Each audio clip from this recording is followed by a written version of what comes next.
recognized. Thank you, Mr. Chairman. I rise in opposition to this amendment. I've listened to a whole string of misstatements by the other side, and my central message is that this committee must avoid reacting, knee-jerk reactions towards rumors and innuendos. We should be dealing on facts.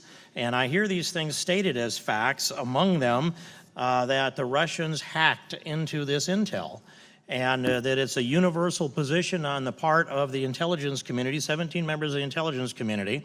And I will tell you, that's the Obama intelligence community that they're referring to. But I have in my hand an article, it's printed by CIA veterans, and the headline is this: veterans urge caution on leaks saying Russia's Putin tried to get Trump elected. The caution on those type of leaks. It says, and I quote from this article, a senior FBI counterintelligence official reportedly scoffed at the CIA's conclusion that Russia had plotted to put Trump in office, calling the evidence fuzzy and ambiguous. And in another article titled U.S. Intel Vets Dispute Russian Hacking Claims, it identifies, as it says, we have gone through the various claims about hacking. For us, it's child's play to dismiss them. The email disclosures in question are the result of a leak, not a hack.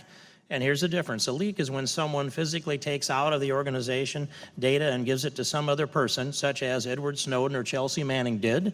And a hack is when someone actually in a remote location electronically penetrates operating systems, firewalls, or any other cyber protection system and then extracts that data.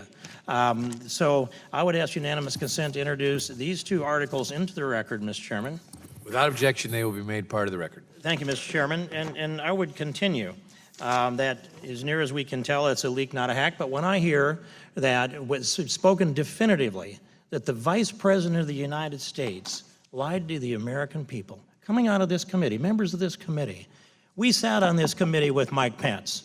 Nobody that knows Mike Pence can deny the integrity of the man. And Mike Pence would not lie to the American people. He wouldn't lie to his wife. He wouldn't lie to anybody on this planet. That's who he is. And I would point out also, for informational purposes, Charlton Heston advised us during a re-election campaign of Bill Clinton what the difference is between a mistake and a lie. And he looked into the camera and he said, Mr. President, when what you say is wrong and you don't know that it's wrong, that's a mistake. When what you say is wrong and you know that it's wrong, that's a lie. And there's a big difference. And it troubles me when I hear that word liar hurled out in this way. We don't know that General Flynn directly lied to Mike Pence. We know there was a loss of trust, and that's acknowledged by everyone. Gentleman yield. And I won't yield. And furthermore, the allegation that there's some crime was committed. If you're the appointed, person and advisor as he was, and you're not contacting foreign interests and not laying the foundation for those communications while you're waiting for the president to be inaugurated, you don't wait till January 20th. There's no indication there were any laws that were broken by General Flynn. So we should take a deep breath and let's get this down to the reality and not be hurling these accusations out. Another accusation that Donald Trump, we know that he didn't pay $1 billion in taxes. We don't know that. And furthermore, this search for his taxes, there's nothing in his taxes that are going to tell us what his loans might be if he has any, or who his debt might be too.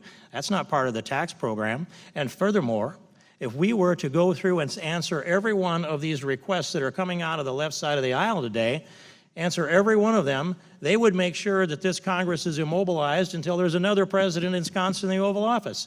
And I didn't hardly wait until he's inaugurated before this resolution comes forward. So this is about obstructing the flow of government, trying to render the presidency of Donald Trump ineffective, and trying to knock this agenda, that is the American people's agenda, off the rails.